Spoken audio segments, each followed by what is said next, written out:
Hi there. In the previous section, we discussed what's an algorithm and data structure, and we have learned different types of them. We have also answered the question of why they are important in computer science. So in this section, we will discuss about an important concept, which is Big O. Big O is the language and metric we use to describe efficiency of algorithms. Without understanding Big O notation, it's not possible to develop efficient algorithms. If you don't know when your algorithm gets faster or slower, you will struggle to judge your program performance. This concept basically gives you one way of describing how the time it takes to run your function grows as the size of input grows. Let's look at it in the next example. Imagine a scenario that you have a file on your hard drive and you need to send it to your friend. And we need to send this file as fast as possible. How should you send it? The first thing that comes in our mind is that to send it by email or FTP or some other source of electronic transfer. This is correct answer if the file size is small. It is faster than to take it to your friend physically. What if the file size is really large? Is it possible that it's faster to physically deliver it via plane? Yes, actually it is. 1 terabyte file could take more than 1 day to transfer it electronically. It would be much faster to just fly it across the country. If it is urgent, you might just want to do it. So as you can see, delivery method is changed based on the file size. This means in the first method, the time that is needed for the transfer of file increases as the size of file increases.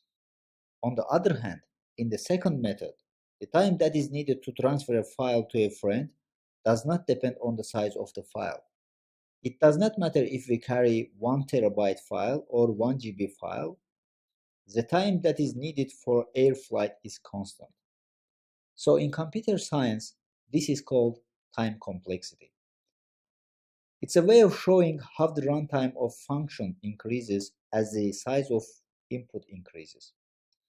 So if we come back our example of transferring a file to a friend, we can easily see that in terms of time complexity, electronic transfer increases linearly with the size of the file, but physical delivery is constant in any size. There are various types of runtimes such as ON, ON squared, or O to the power of n. For instance, to paint an area of W meters wide and H meters high, the runtime could be described as OWH.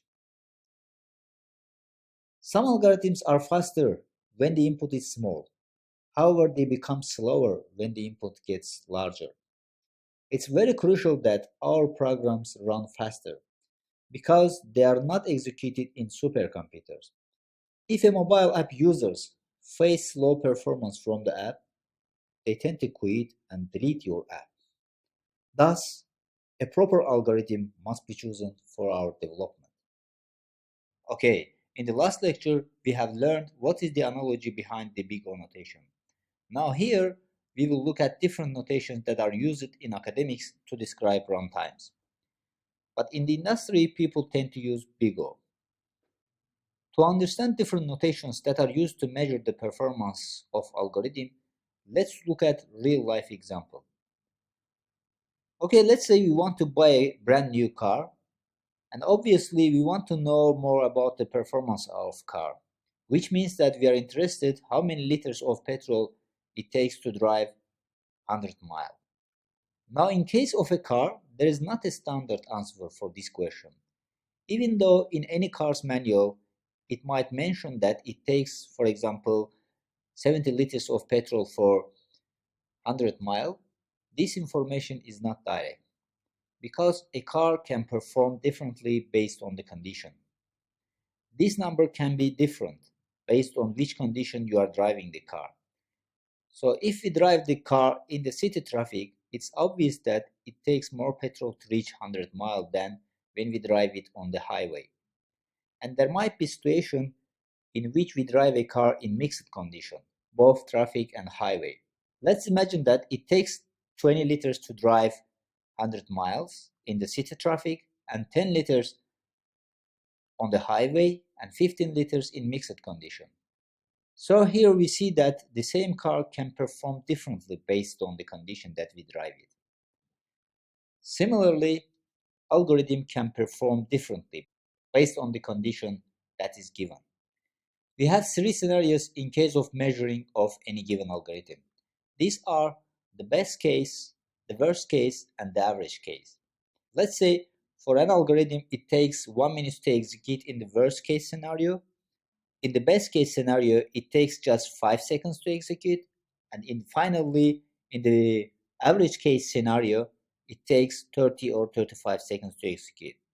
So with the help of these three notation, we can define the best, the worst, and average cases of algorithm.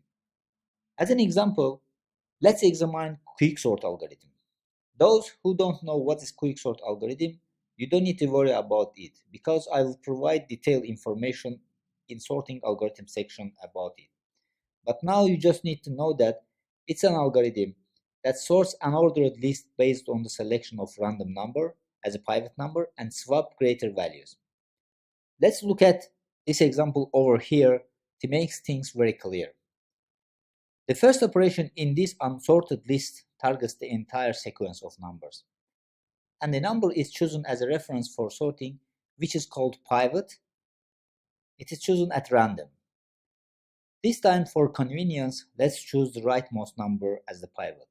Here, in our case, which is 5. The next thing that we are going to do is to place left marker and the right marker. Left is on the leftmost number and right is on the rightmost number.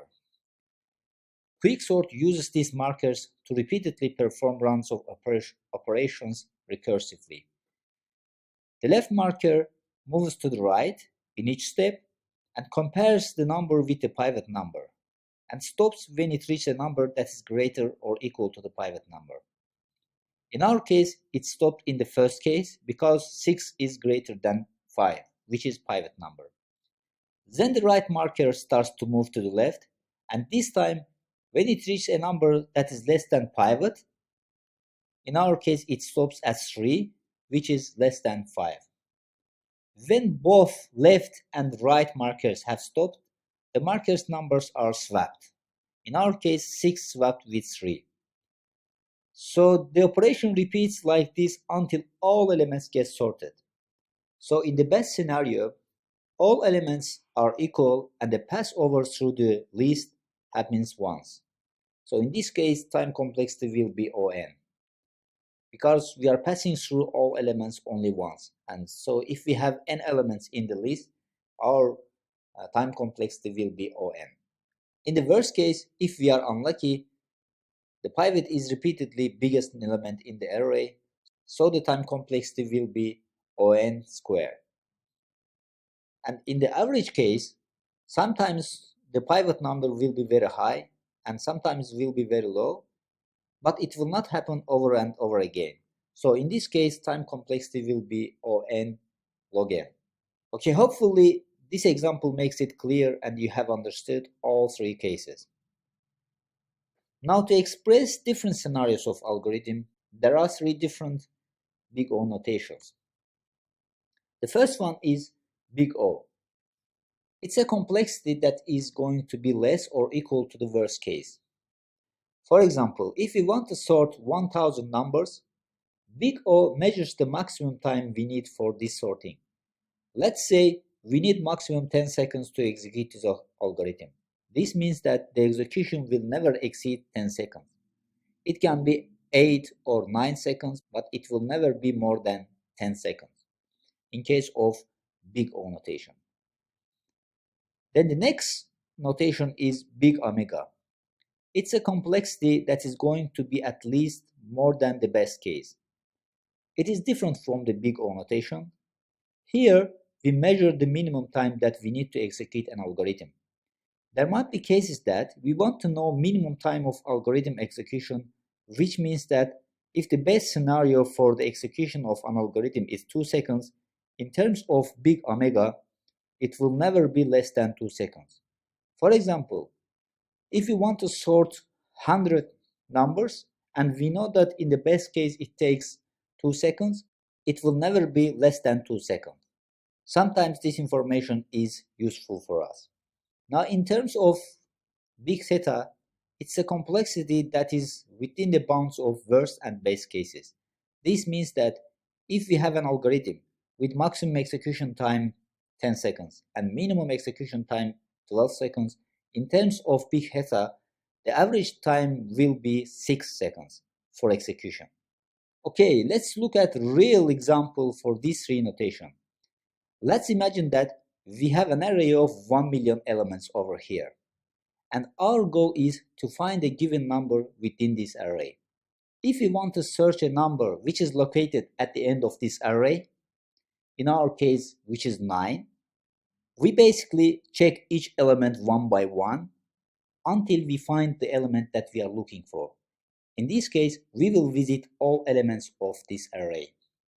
Let's say the time that we need to visit each element is 1 millisecond, so the time that we need to visit all of elements will be n multiplied with 1, where n is the number of elements in the array. Okay, how can we represent this searching process in terms of notations? So in terms of big O notation, it will be On.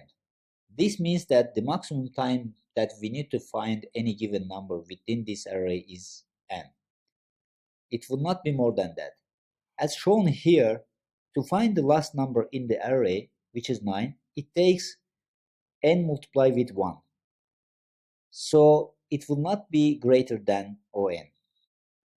In terms of big omega, it will be omega 1.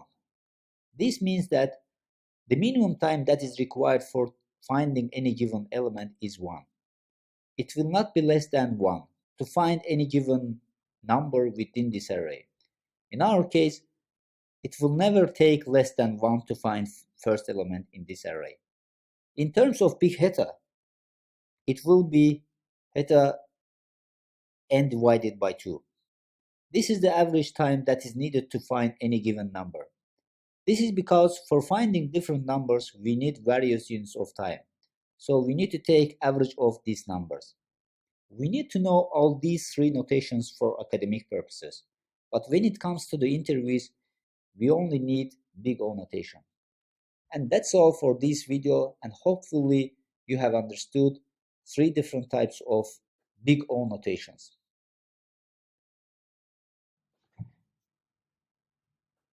Alright, in the last video, we have learned three types of algorithm runtime notations, such as big O, big omega, and big theta.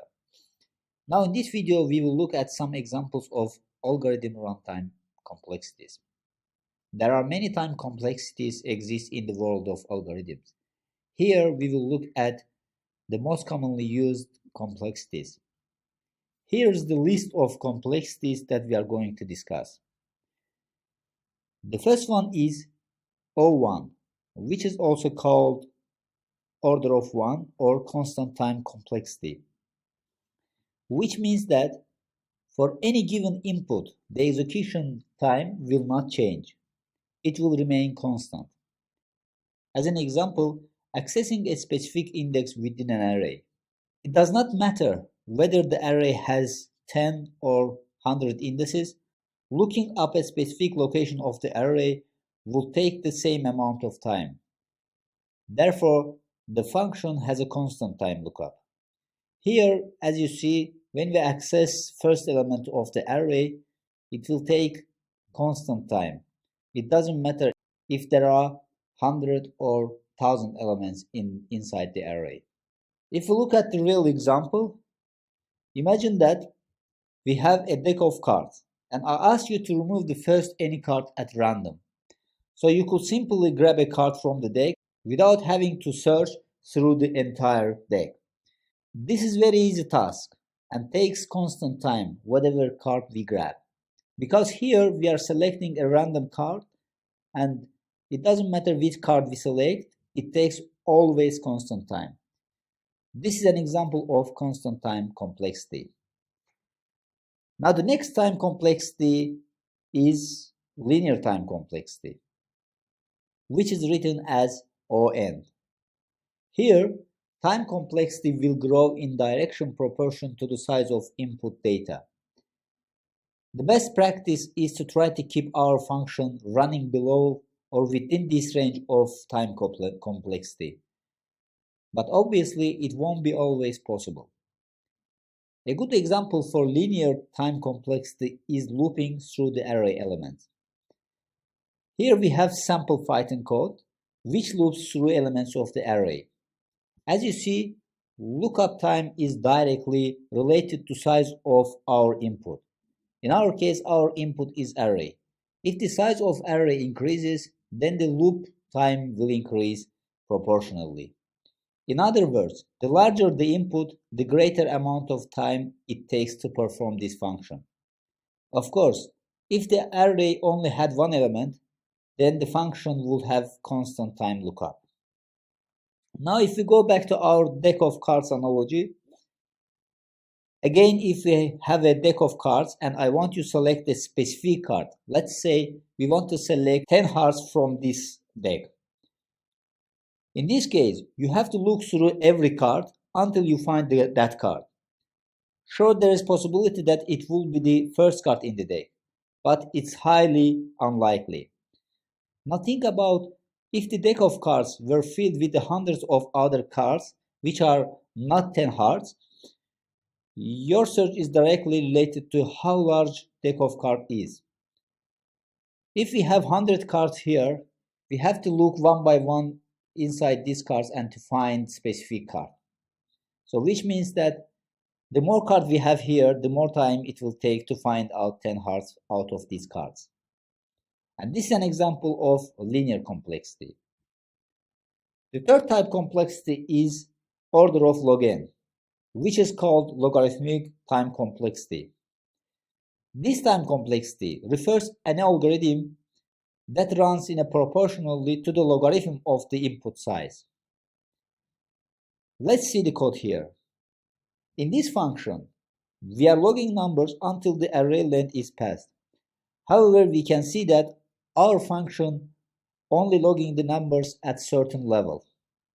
Since we will be repeating a constant time lookup multiple parts of the array, our function will not have constant time lookup. It should be noted that since our function does not pass through every index in the array, it will not have linear time. By using the range function of Python here, we start from the first element until we reach the length of the array, and each step we visit every third element, not all of them. So in the resource section of this lecture, I've included a file which shows how range function works in Python.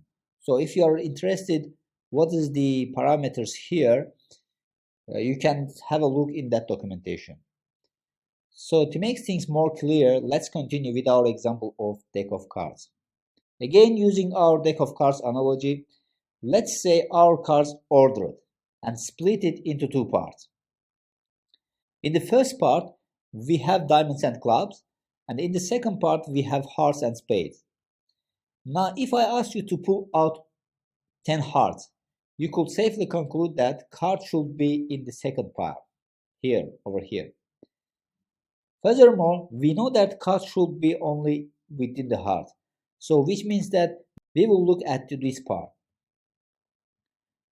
Since we will be searching for 10 hearts, we can safely assume that the bottom half of the deck is irrelevant. This part is irrelevant to us.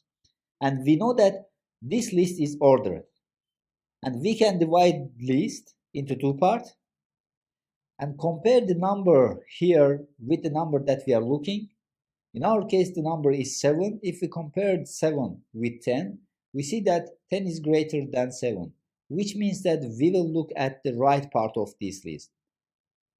So from here, we can again continue to divide this part, and we will compare 10 here, and we see that we find out the number that we are looking for. And you see that we find out the number that we are looking for. As you see, we didn't have to search through every card to find it, but it also was not as easy simply grabbing a random card. So we have searched not all elements, but some of them. So that's why this time complexity called logarithmic time complexity. Another example for this time complexity can be finding an element in a sorted array. Using binary search algorithms, we can achieve logarithmic time complexity because in the binary search algorithm, we are looking for x in n element sorted array. Let's see this example. In this example, we are searching for 9 inside this array. We are dividing this array into two parts, and the middle number is 11. We compare 11 to 9. We see that 9 is smaller than 11, which means that we will look this part. And again, we are searching for 9 within this half array. Then here, we are again dividing this array into two parts. The middle point here is 8. So which means that we compare 9 to 8. We see that 9 is bigger than 8, which means that we will look at right side. On the right side, there is left only one number. We are comparing this number with the 9. We see that it's equal to 9 and we return 9. As you see here, in each step, we are dividing our array into two, and every time it's getting smaller and smaller. For example, if we start with 16 elements of array, in each step, it divides as 2, which will be 8, then 4, then 2, then 1. So the total time is a matter of how many steps we can take until we reach 1. So the question is how many times we can multiply 1 by 2 to get n. So the equation will be like this. Thus, where the number of elements in the problem space gets halved each time, that time complexity is logarithmic time complexity. So let's continue with the next time complexity, which is quadratic time complexity. Quadratic time complexity represents an algorithm whose performance is directly proportional to the square size of input dataset. It's like linear data structures, but here the time is increasing quadratic. Within our programs, this complexity will occur whenever we nest over multiple iterations. Here again we have a piece of Python code. This function is a great example of how easy it is to pass through an array twice using two loops. It's clear that in the first part, our function will be searching through the array at least once. And for each loop, from the first loop, we iterate same elements in the second loop. In doing so, we are passing over the same array twice with each search, producing a quadratic time complexity. Let's revisit our deck of cards again. Let's say you pick the first card in the deck, which is 3 club in our case. And we want to get all 3s inside this deck. To get this, we need to revisit our deck again. So we will revisit the deck until we get all 3s from the deck. Once we are sure that we got all 3s, we will continue to do it with the second number, which is 7 hard. And this will continue until we reach end of the deck. And every time we go back to the deck, the time will increase quadratically. And this is an example of quadratic time. The next time complexity is exponential time complexity. Exponential time complexity denotes an algorithm whose growth doubles with each addition to the input set. If you know any other exponential growth patterns, this works in much the same way. The time complexity starts off very shallow, rising at an ever-increasing rate until the end. Fibonacci numbers are the great way to express exponential time complexity.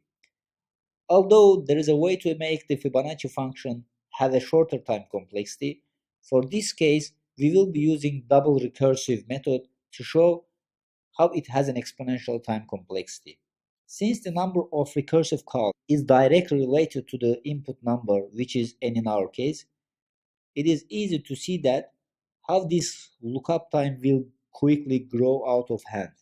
If we have great number here, the time that we need will increase quickly. So now we have explained the most commonly used time complexities, and it's normal that you might not understand some terms in this lecture. You don't need to worry about this because we will cover them in detail in upcoming lectures. So you might be interested that why we are including such concepts here. So the answer is without this concept, we cannot explain different types of time complexities. Okay, let's see how these time complexities are depicted in the graphic and which ones are good for faster and efficient programs. Here we have all these complexities on the graph. Here on the x-axis we have elements, which is the input numbers, and on the y-axis we have operations.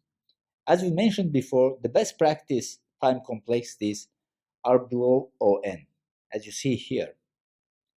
Here you can see below ON, which is linear time complexity, we have green color. As you can see from the graph, it's good, and then it goes to excellent. In excellent position, we have constant time complexity, which shows that the time that is needed to perform operations does not depend on input elements. As our inputs increase, the time that we need to do operation does not change. So the constant time complexity is the best case for an algorithm. So the next complexity in the graph is O log n, logarithmic time complexity. Here again we see that this time complexity is also desirable, which stays below ON. And from the graph you can see that it's in green. Then above linear time complexity we see that ON log n time complexity, which is bad according to this graphic. And as you can see from here on, we have very horrible cases as shown in the graph. As you can see in the red part of our graph, as input increases, the time that we need to execute any operation increases dramatically, which is very time consuming, and that's why in terms of big O complexity, these cases are horrible. With this, we come to the end of this video. Hopefully you understood the different types of time complexity and you have an idea of which is desirable for an algorithm. Alright, in the last lecture, we looked at various time complexities, but the time is not the only thing that matters in an algorithm. We might also care about the amount of memory or the space that is required by the algorithm. It's a parallel concept to time complexity. Space complexity is a measure of the amount of working storage an algorithm needs. That means how much memory in the worst case is needed at any point in the algorithm. As with time complexity, here also we're mostly concerned with how the space that is needed grows as the size of the input grows. For example, if you need to create an array size of n, or n space will be required. If we need a two-dimensional array of size n by n, or n squared space will be required. Okay, to make things clear, let's look at the two examples below. This is just a block of code which is summing up the number from a given number till 0 by calling recursive calls. So methods like these, which are calling themselves recursively, count in the space stack. So each calls adds a level to the stack in the memory. So if each calls add a level to the stack and takes actual memory, this means that we need ON memory space for this block of code. For example, if we call this function for n equal to 3, we see that in each call, it adds a level at the stack. It means it takes a memory in the stack. As the input size grows, the memory that we will need will grow. So for this block of code, space complexity is ON. On the other hand, there might be some cases that n calls do not require ON space. Let's look at second example. Here we have two different functions. In the second function, we are summing up two numbers. Then for any given number of n, we are calling this pair sum function inside loop. Due to the fact that n calls to pair sum function do not exist simultaneously on the call stack, we only need O1 space complexity. Here, the function is not calling itself recursively, it is just called inside this loop function, and it's not adding any level to the stack. That's why it takes O1 space complexity. Okay, this is all for this lecture. Hopefully you understand that we need to take into account space complexity as well. Time is not the only concern in algorithm performance. So in this lecture, we will look at why do we need to drop constants and non-dominant terms in big O. Dropping constants and non-dominant terms means that we can easily eliminate some values from asymptotic analysis. This means that for O to n, we can eliminate 2 from here and write On. Here we are dropping 2 as a constant and making this On. Similarly, we can drop non-dominant terms as well. For example, for this expression On squared plus n, we can drop n from here and make it On squared. Then the next expression is On plus log n. Here we are making On, because O log n is faster than On, so we are making the On. So we are taking On here, which includes log n in itself as well. And the next expression is this. Even such a complicated expression, we can make it like O 2 to the power of n. So you might be interested, why do we do this? Okay, let's look at the reasons why do we drop constants and non-dominant terms. The first reason is that it's very possible that On code is faster than O1 code for specific inputs. Big O just describes the rate of increase. So for this reason, we drop constants, which means that O to n is actually On.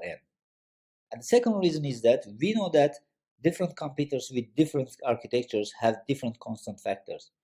A faster computer might be able to access memory faster than a slower computer.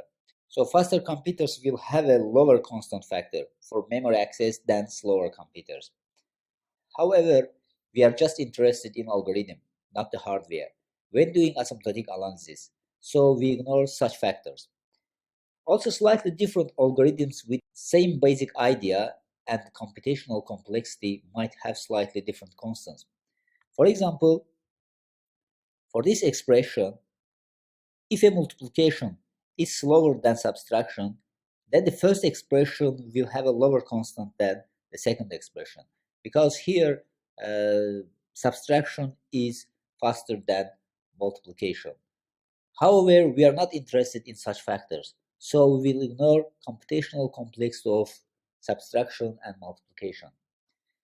And the last one is, as n approaches infinity, constant figures are not really a big deal.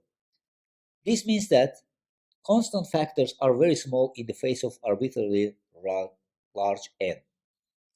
All in all, in asymptotic analysis, we ignore constant factors because it removes a lot of noise from hardware and small changes in algorithms that really are not important for analysis, and this makes algorithms easier to compare. Hopefully you understand why we need to drop constant and non-dominant terms from the algorithms. This makes our life easier to compare our algorithms without depending on the characteristics of computers and computational complexity of different operations.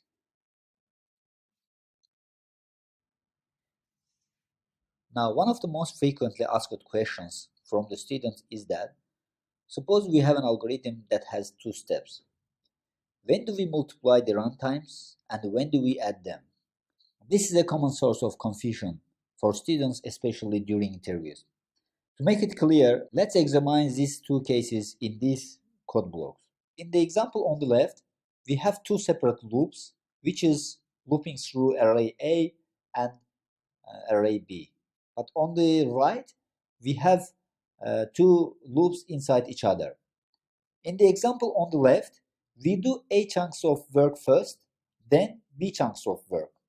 Therefore, total amount of work is OA plus B. On the other hand, in the example on the right, we do B chunks of work for each element in A.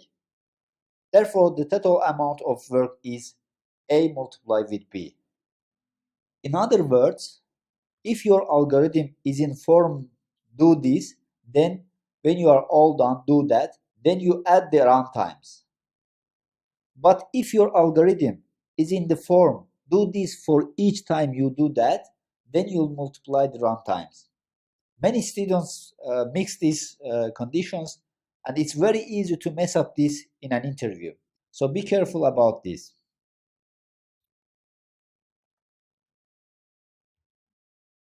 Alright, till this lecture in this section, we have learned different features and types of big O. Now in this lecture, we will look at how to measure the time complexity of codes using big O. To make our lives easier, I have created a list of rules which will help you when you analyze any code. In the resource section of this lecture, you can find a PDF version of these rules. Okay, let's look at what these rules are. In this list, the first rule is any assignment statements and if statements that are executed once regardless of size of the problem take complexity of 1. And the second rule says that a simple loop from 0 to n with no internal loops takes O(n) time complexity, which is linear time complexity. Then the third rule is a nested loop of same type takes quadratic time complexity, which means that if we have any loop inside another loop, it will take quadratic time complexity, which is O(n) squared. And the fourth rule is a loop in which controlling parameter is divided by 2 at each step takes logarithmic time complexity. And finally, when dealing with multiple statements, we just need to add them up. This set of rules will help us to examine any given code and measure the code. You should be warned that some declarations may include initializations and some of these may be complex enough to factor in the efficiency of algorithm. So these are the most common rules that you need when you analyze any given code. Okay, now let's rule them all in one example. So here we will look at an iterative algorithm in which we need to find the biggest number inside a given array. Let's imagine that we have an array which consists of million elements. A method to find the biggest number in a given array will be something like this in Python. Here the method takes this sample array as an input, and then we declare a variable and assign this variable the first element of this list. Then we create a loop which starts from the second element till the last element of array. And inside loop, we check if the current element's value is bigger than the biggest number, and then we assign that element's value to the biggest number. And then we continue to the next element of array and doing the same operations that is inside loop. And this loop continues until it reaches the last element. Once the loop terminates, we print out the biggest number. So this is a simple method which finds the biggest number in the array. And the question is how we can measure this method using big O. So we need to analyze each part of this code separately based on the rules that we provided here. And then we will add all of them. Okay, let's analyze this code. The first line here is assigning a value. So according to our first rule, the time complexity of assigning a value to a variable is O(1).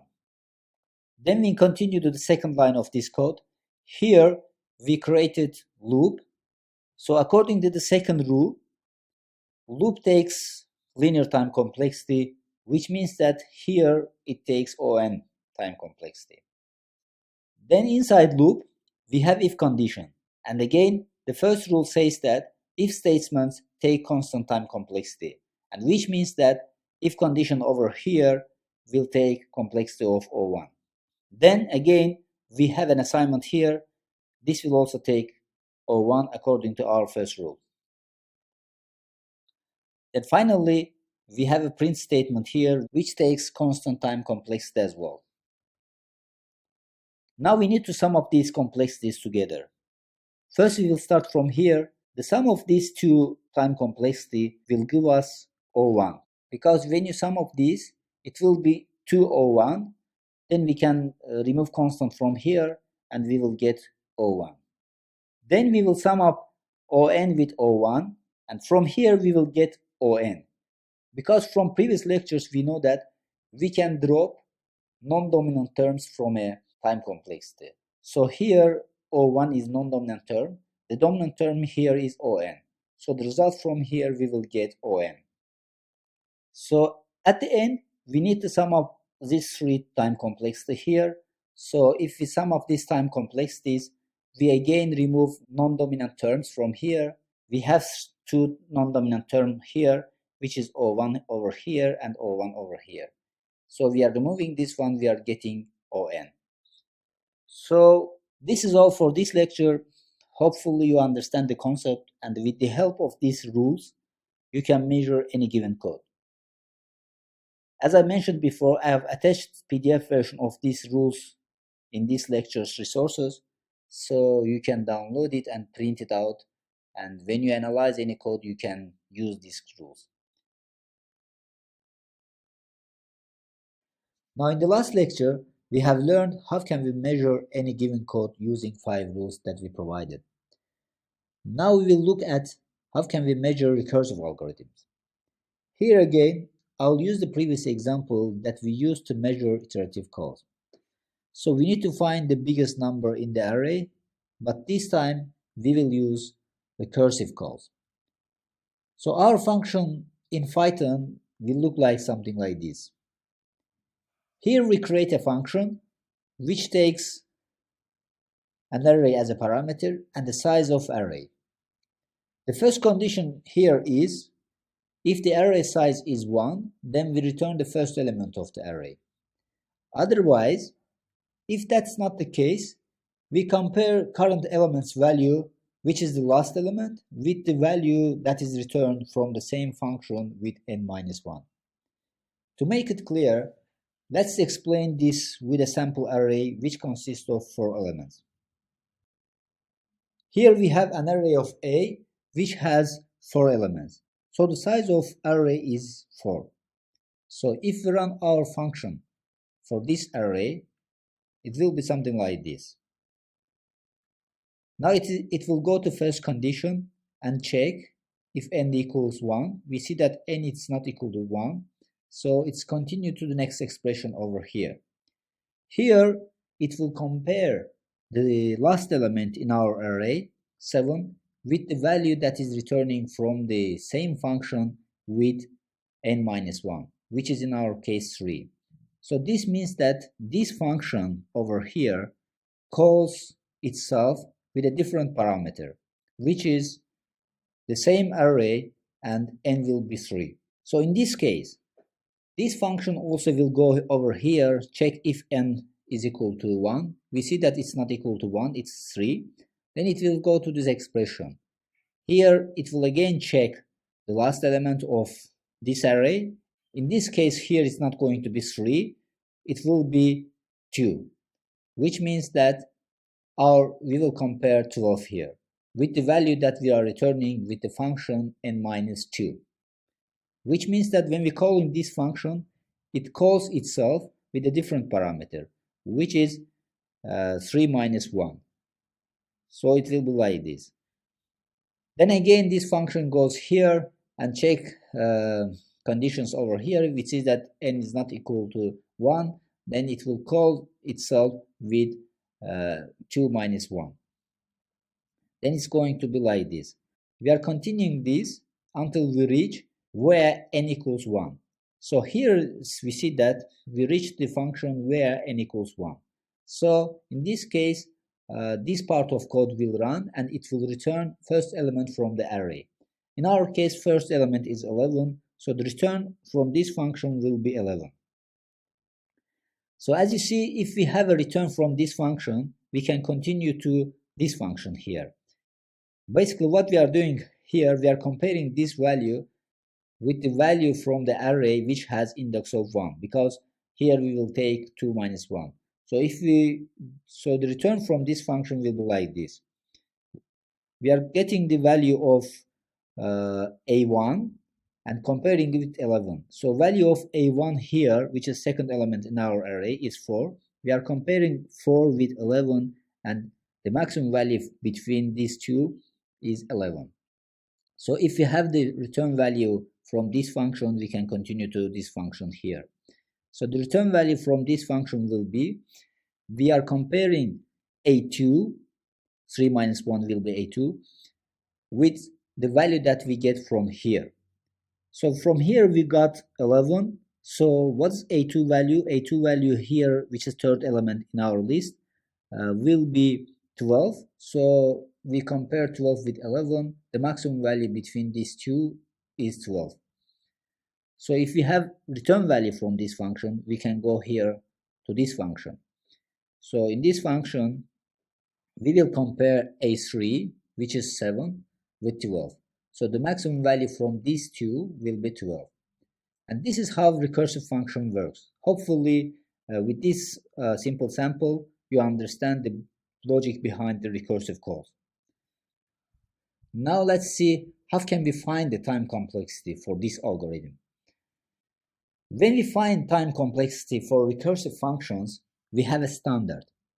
Here we assume that if a function calls itself recursively, it takes an n time complexity. And inside this function, if condition will take constant time complexity, and the returning of first element will take also constant time operation. But the problem is, when we come to this expression, we don't know the time complexity of this expression. But initially, we assume that our function takes mn time complexity, which is n from this parameter. So if we put as a parameter n minus 1, the time complexity will become mn minus 1. From here, we understand that if we combine these two constant operations, it's going to be O1 here. So the time complexity of this function will be O1 plus mn minus 1. So from these time complexities, we can write an equation like this. Because here initially we assume that our function takes mn time complexity, and from the expressions here we identified that these two conditions takes O1, and the last one takes mn minus 1 time complexity. So if we sum up these two, we will get mn. So the next step is we need to continue this until we reach where n equals to 1. So we can say that when our function takes a parameter n equals 1, the time complexity will be O1. Because here we are not going to this expression, we are just checking these two expressions. So the combination of these two expressions is O1. So which means that m1 will equal to O1. So the next step is we need to find a few more backward equations from n till 1. So for n minus 1, our equation will be like this. mn minus 1 equals O1 plus mn minus 1 minus 1. So if we continue the same logic for n minus 2, we will get expression like this. We can continue this until we reach m1. But before continuing to the end, let's find a logic behind this. So based on these conditions, we can calculate our first function, which is mn. Based on these conditions, we can calculate mn. If I just copy mn from here to here, and I can write O1 as 1, so our main equation will be like this. So if I replace the value of mn minus 1 from here to here, I will get something like this. And if I do some calculations on this, the final result will be like this. So our aim here is to get rid of mn function from here. If we can get rid of this function, then it means that we can calculate what is mn time complexity. So again here I will replace mn minus 1 with the expression from here. So it's going to be something like this. Then if you do some calculation, we will get 3 plus mn minus 3. So if you look at this function carefully, we see that there is an iteration in each steps over here, which means that the first value gets increased by 1 and the value over here get decreased by 1. So which means that we can write this function like this. Here a starts from 1 till the n. So as I mentioned, in this calculation, our aim is to get rid of m function from here. So to do so, we need to equalize this to m1. So how can we do this? In this case, if we put m minus 1 instead of a here, we can make this mn minus a to m1. So let's do so. So if we do some calculations, we will get something like this. This n here means that we have time complexity of n. So this is how we are calculating time complexity of recursive algorithm. Hopefully you understood the concept over here. But there might be situations where function calls itself here twice in each step. So how can we calculate time complexity of this case? Okay, let's look at it in the next lecture. Now in the last lecture, we have looked at how to measure recursive algorithms. By examining this function over there, we have found that the time complexity for this function is On. Now in this lecture, we will look at a tricky recursive call, which calls itself twice. So here we have a function which takes an integer as a parameter. In the first condition, we check if n is less or equal to 1, then we return 1. If n is greater than 1, then we call this function with n minus 1 twice and sum their return values. This function is similar to the function that we discussed in previous lecture, but the only difference here, this function here calls itself twice. Many people might think that if in case of previous function, the time complexity is On, where the function calls itself once, so here calling itself twice can make time complexity On squared. This assumption is completely incorrect. Rather than making assumptions, let's derive the runtime by walking through the code. Suppose we call this function for n equals 4.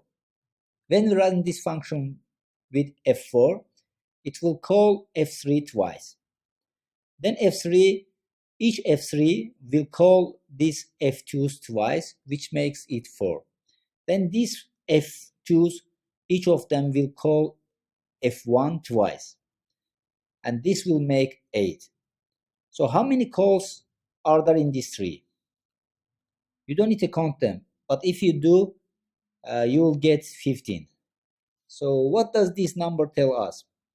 If you look at this tree over here, we see that the depth of tree is 4. This is the first level, then second, third, and fourth. Which means that for our function, for fn, the depth will be n. In this tree, each node has 2 children. f4 has 2 children of f3, and each f3 has 2 children of f1, f2, and each f2 has 2 children of f1.